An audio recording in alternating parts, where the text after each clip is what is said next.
Hey guys, welcome back to a new video. So I would venture to say that with the iPhone 13 Pro, you don't need a gimbal. The stabilization is that good, even for real estate work. So let's run through some tips, talk about the cage, and get into it. I had no idea that was in there.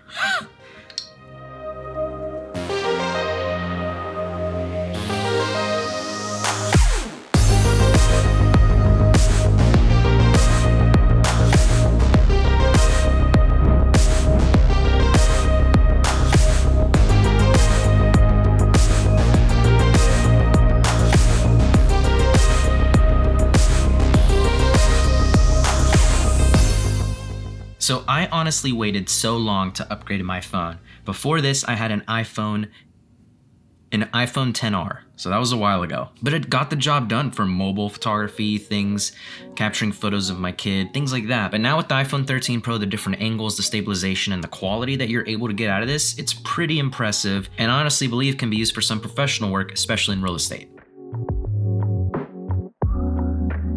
So I was recently at a listing and I thought no better time to try out this iPhone 13 Pro cage by SmallRig and see if I could shoot some short form content vertically instead of using my camera, trying to mount it vertically, just a whole thing. And honestly, I think it worked out pretty well. What did you think of the video? Let me know. Now this video isn't sponsored by SmallRig. They did send it to me and I'm just telling you what I think. So honestly, before this cage, I was just shooting some behind the scenes or even additional shots with my phone, just, holding it like this or, smooth shots, whatever, and they were pretty good. Now, if you're talking about going through a whole house or actually creating a piece like a reel with, moving shots and things like that, you probably want some sort of stabilizer, whether it is a gimbal or something like this. So I think you don't need a gimbal depending on the stuff you're doing, but the video that I just did, I only use this. So the great thing about this is it gives you the extra steady support you need. There's no stabilization or motors or anything going on. It's just a cage with handles. So here, let me show you. Let's put the phone in.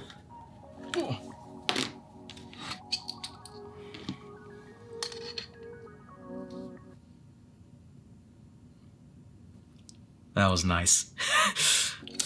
Lock that in. This is probably more secure than cases out there. And you're ready to go. So this is how I got those smooth shots using this, because if you're not careful and you're just, walking like normal, you're still gonna get wobbly shots. So I moved these handles from the side, from shooting horizontally to shoot vertically. That's one of the things I really like about this cage is you can mount this anywhere. There's a bunch of ports and stuff, but they have it like this, which definitely works as well, but I moved them to the side so I could get, steady vertical content. And you want to make sure your arms are locked in. So in the behind the scenes, you can see that I'm mostly keeping my arms locked close to my chest and I'm not moving my arms. So I'm not getting the shots like going forward or backwards like this. I'm really moving myself to get those shots, whether I'm going like left to right or like steady pull-ins, doing the ninja walk while I'm walking. Anything to just keep it as stable as possible does the trick. So keeping your arms by your chest, steady grip, ninja walk, the stabilization with the iPhone, you got smooth footage. Also, to give you guys an update, I know I've been teasing the audio presets in the past couple of videos. They are almost finished. The video is done. We're kind of just figuring out the little details like PDFs and how-to videos and things like that, because I just want any of you guys that purchase it to know exactly how to use them like we do and not have any sort of issues or things like that. So they're almost complete, but I'm so stoked on them because the video is going to be packed with a bunch of tips and the presets work great.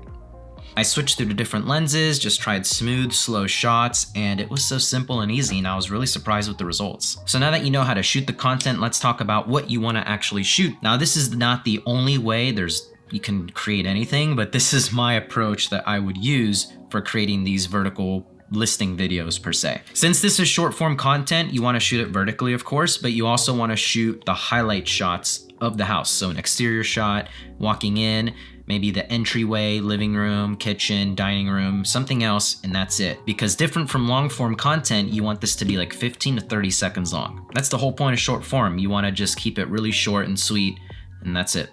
So if you're also looking to do those speed ramp transitions where it starts in one place and speeds up and goes to another spot of the house, you want to go through that whole clip, not shooting it like that. You want to walk really slowly, keep it as steady as possible, go from point A to point B on where you want to end, and then in editing is where the magic happens. You're gonna stabilize the footage if you have to, then you're gonna add speed ramping in there. In Premiere, it's way more complicated. I've learned from my friend Larry, who uses Final Cut, it's way easier to do speed ramps and stuff in there, but you'll have to create the speed that you want to happen in Premiere. But the biggest thing is you want that to be smooth and steady. So take your time doing that shot. Just go really slow, and then you can speed it up in editing. And then if you want to add a little extra sauce on it, you can add a motion blur layer on top of that to kind of hide that fast moving parts, because you know there would be motion blur in that, but it doesn't really translate that if you just speed it up.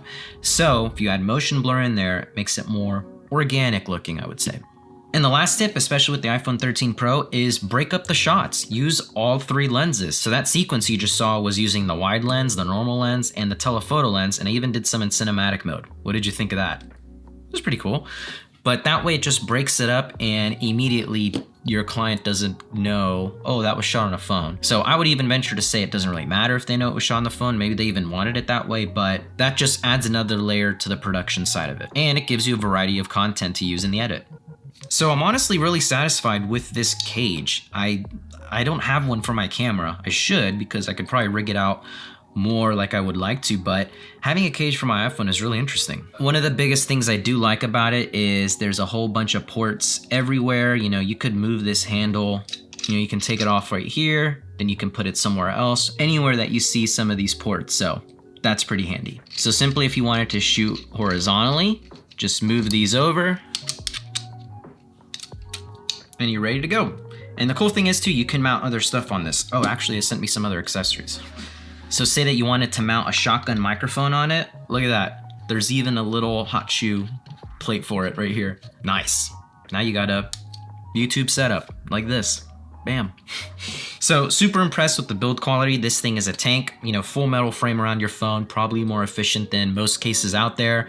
I love that you can put, you know, tons of accessories everywhere. You could mount a microphone here, could mount a light there, anything else, the handles. So if you're looking to step up some content coming out of your iPhone, definitely recommend the SmallRig cage. You can check it out below.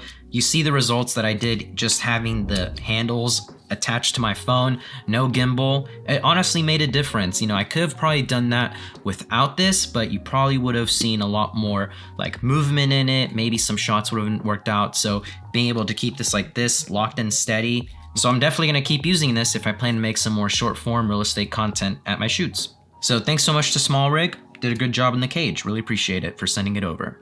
So I'd honestly love to know what your thoughts are on this whole short form movement that's obviously here to stay, and it's blowing up other people, other channels, or people are utilizing it for work. I'm trying to do both, kind of slowly integrating it into, you know, my YouTube channel for client work, whether it's like creating small vertical videos like this that you can charge as an add-on, or making short versions of these videos for my channel. It's just a new thing and I'm not used to it yet, so I honestly don't know how I feel about it, and it's not particularly my favorite thing to make, especially because I feel like it's a lot more trendy type of stuff, not like this where it's just more like a, you know, traditional tutorial that I'm used to making and I honestly enjoy. So leave a like if you enjoyed, comment down your thoughts, subscribe if you haven't already. I would love for you guys to be part of the channel, and I'll see you guys in the next video. See ya.